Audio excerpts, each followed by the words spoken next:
ठाणे शहरासाठी एक विशेष निधीचं आयोजन केलं होतं आणि एक वेगळे प्रकल्प जे ठाणेकरांना अपेक्षित आहे. म्हणजे आपण बघितलं गायमुखला आता स्वर्गीय शिवसेना प्रमुख बाळासाहेब ठाकरे चौपाटी टप्पा क्रमांक 2 आता आम्ही ह्या महिन्यामध्ये उद्घाटन त्याचं मुख्यमंत्र्यांच्या हस्ते करणार आहोत आणि त्याचबरोबर टप्पा क्रमांक 3चं भूमिपूजनही करणार आहोत. त्यासाठी जवळजवळ 150 कोटी रुपयाचा निधी मुख्यमंत्र्यांनी दिला आहे. त्यानंतर आपण मोगरपाड्यामध्ये कान्होजी आंग्रे यांच्या नावानं आपण उद्यान बनवतो आहे, त्याचीसुद्धा पाहणी करायला गेलो होतो. कासारवडोली येथे जसं उपवन घाटामध्ये म्युझिकल फाउंटन आता बनवलेलं आहे, तसंच कासारवडोली आणि मोगरपाडा ह्या दोन्ही तलावांमध्ये म्युझिकल फाउंटनची निर्मिती आपण करतो आहे. त्यानंतर आपण ठाण्यातलं दुसरं कॅशलेस हॉस्पिटल जे स्वर्गीय गंगूबाई शिंदेंच्या नावानं एक आहे आणि नळपाड्यामध्ये आता स्वर्गीय इंदिराबाई भाऊराव सरनाईक यांच्या नावानं दुसरं हॉस्पिटल आपण सप्टेंबर महिन्यामध्ये त्याचं लोकार्पण करतो आहे.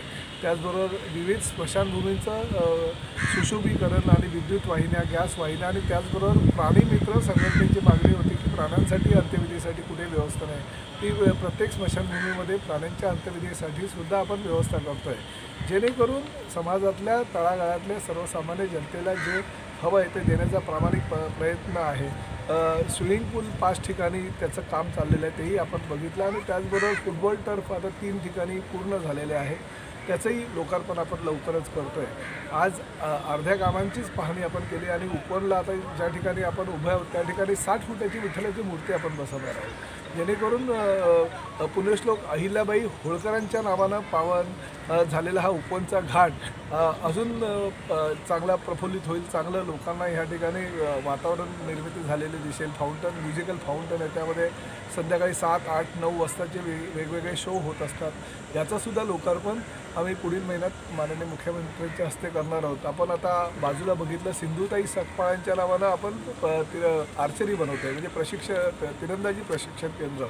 जवळजवळ ठाणे जिल्ह्यातले हजारो विद्यार्थी त्या ठिकाणी तिरंदाजी प्रशिक्षण करायला येतील आणि कदाचित भविष्यामध्ये जे आता पॅरिस ऑलिम्पिक चालू आहे तशाच पद्धतीनं ठाणेकर एक खेळाडू आपला पॅरिस ऑलिम्पिक जसं आता आहे तसं पुढल्या ऑलिम्पिकमध्ये आर्चरीचा चांगला खेळाडू म्हणून त्या ठिकाणी नाव कमवेल आणि मेडल देशासाठी घेऊन येईल.